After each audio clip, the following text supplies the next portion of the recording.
IFTU జిల్లా committee ఆధ్వర్యంలో సైదాపురం జిల్లా కార్యాలయం నుంచి కార్మికులు ఎర్ర జెండాల చేతబూని పెద్ద ఎత్తున కేంద్ర ప్రభుత్వం తీసుకొస్తున్న కార్మిక వ్యతిరేక 4 లేబర్ కోడ్ను రద్దు చేయాలని, భవన నిర్మాణ కార్మికులకు సంక్షేమ పథకాలు అమలు చేయాలని డిమాండ్ చేస్తూ సైదాపురం మండలం కేంద్రంలో కార్మికులు ప్రదర్శనగా బయలుదేరి గవర్నమెంట్ హాస్పిటల్ సెంటర్ వద్ద ఉన్న ఐఎఫ్టీయూ జెండాను ఐఎఫ్టీయూ జిల్లా నాయకులు చెంగల్రావు ఆవిష్కరించారు.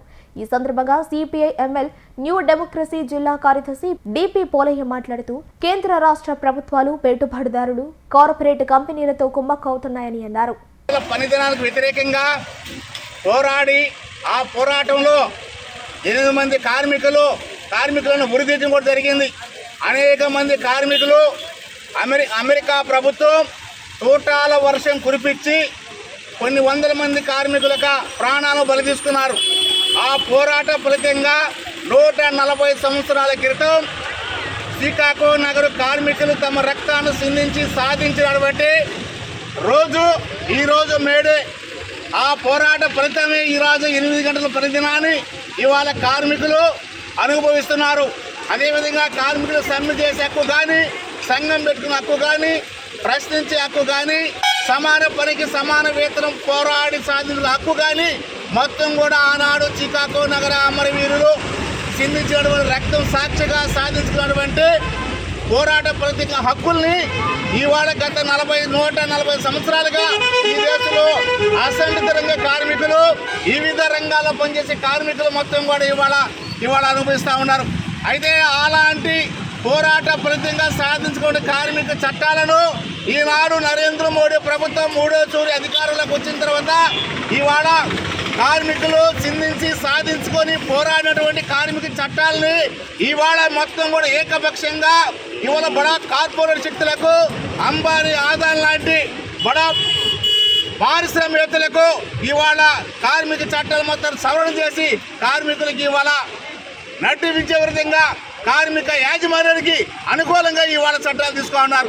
ఈ చట్టాలకు వ్యతిరేకంగా గత అనేక సందర్భాలలో ఇవాళ ఈ మొత్తం కూడా దేశవ్యాప్తంగా కార్మిక సంఘాలు మొత్తం కూడా గళవిపుతా ఉన్నారు, పోరాడుతూ ఉన్నారు.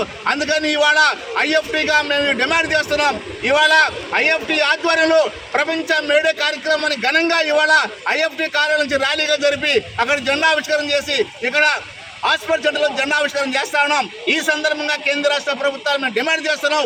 అక్రమంగా అన్యాయంగా కార్మికులను అడ్డమించి కార్మికులకు నష్టకరం చేసినటువంటి 4 లేబర్ కోడ్లను తక్షణమే రద్దు చేయాలని, విరమించుకోవాలని, అదేవిధంగా అనేక పోరాటాలు 1996 నుంచి సాధించుకున్నటువంటి భవన నిర్మాణ కార్మిక సంఘాలకు సంబంధించినటువంటి పోరాటం సంక్షేమ పథకాలు ఉండవు.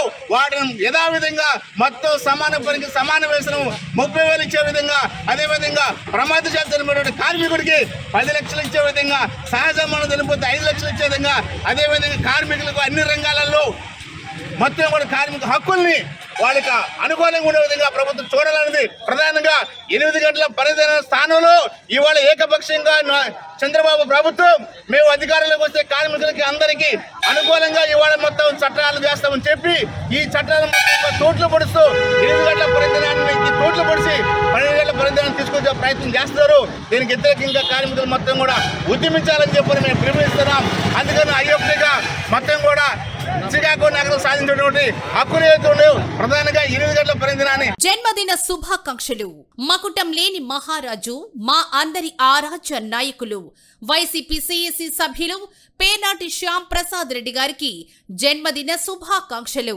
ఇలాంటి జన్మదిన వేడుకలు మరెన్నో జరుపుకోవాలని మనసారా కోరుకుంటూ ఇట్లు పేర్నాటి సేవాదళ్, నెల్లూరు జిల్లా.